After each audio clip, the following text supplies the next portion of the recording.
One thing I try to keep in mind in my playing is a concept called economy of motion.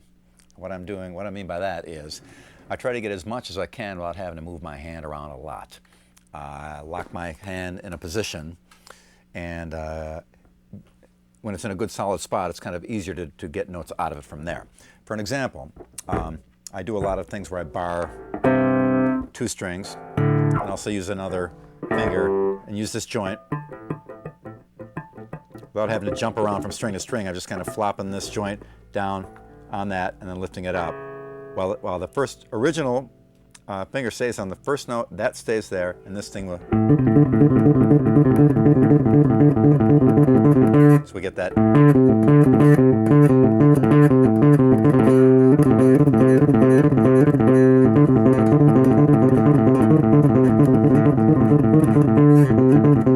Without a lot of motion, I'm getting a lot of notes. Pull off it a little bit. So that's why sometimes I'll hold that on there, in case I do pull up.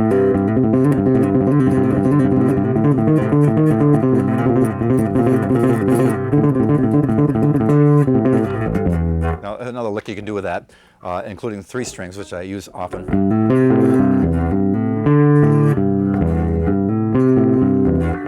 The key of C. There's not a lot of movement. Basically, I'm just lifting up my hands, putting them down, putting that there, lifting them up, putting them down. So it's pretty easy with my hand locked in this position to get a real solid, strong performance out of this without having to move my hand around and waste a lot of energy, motion, and time. Now I'll do a little different pattern. I'll go to this note here.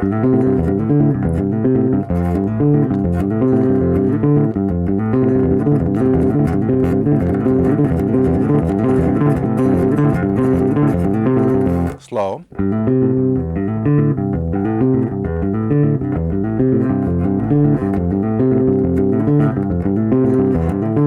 Also, some of the notes are ringing when I'm playing, making that chord.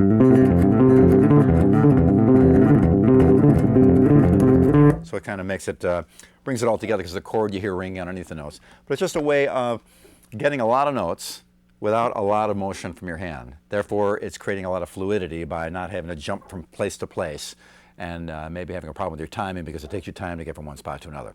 Just one little example. Now here's another example of how economy of motion comes into play, especially with your hand locked in one position and the ability of your fingers made to play more than one note at a time without having to individually finger them. It's just a simple C major arpeggio.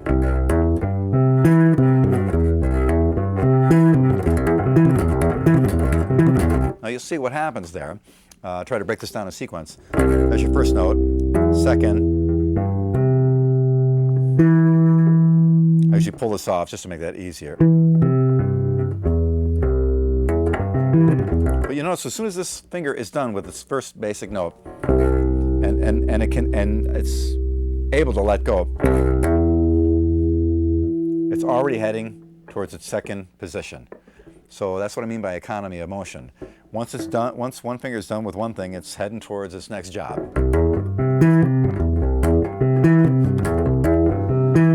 See the smoothness of that, just the timing of it is very easy because every finger is kind of moving in motion, in sync with each other.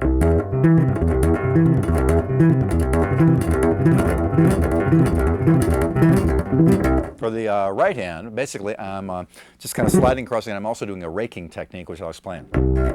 Basically, I hit a note, hit it down again with this hand without plucking it, and then I pluck the next 3, and then pull these 2,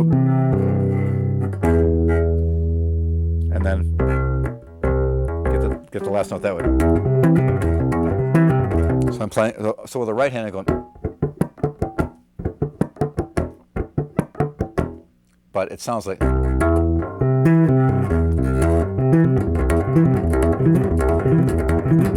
The raking technique I talked about is where I'm basically just pulling the note, the finger across.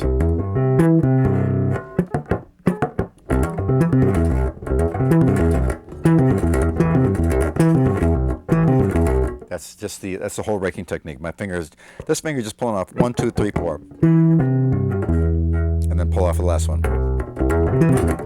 In the minor position, I'm using this finger to bar instead of in the major. It's this finger. In the minor, similar thing, but a different set of fingers doing different things. So it's a good to exercise in both. Same principles at work.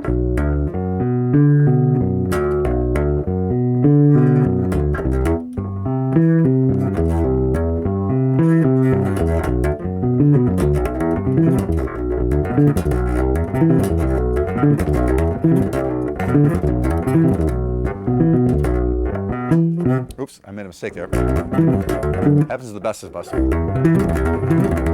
Anyway, that's the major position. Minor. So you see, economy of motion, I'm not flying around a lot to get that arpeggio. Basically, I just lock my hand in one spot. And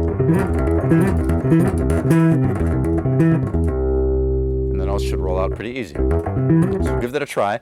Again, apply the same principles. If you have a problem with this lick, pull it apart component by component. If this is a rough move for you, practice that. If that isn't working, practice just that. That's another move. You can practice that on its own. So pull it apart piece by piece, and you should have it.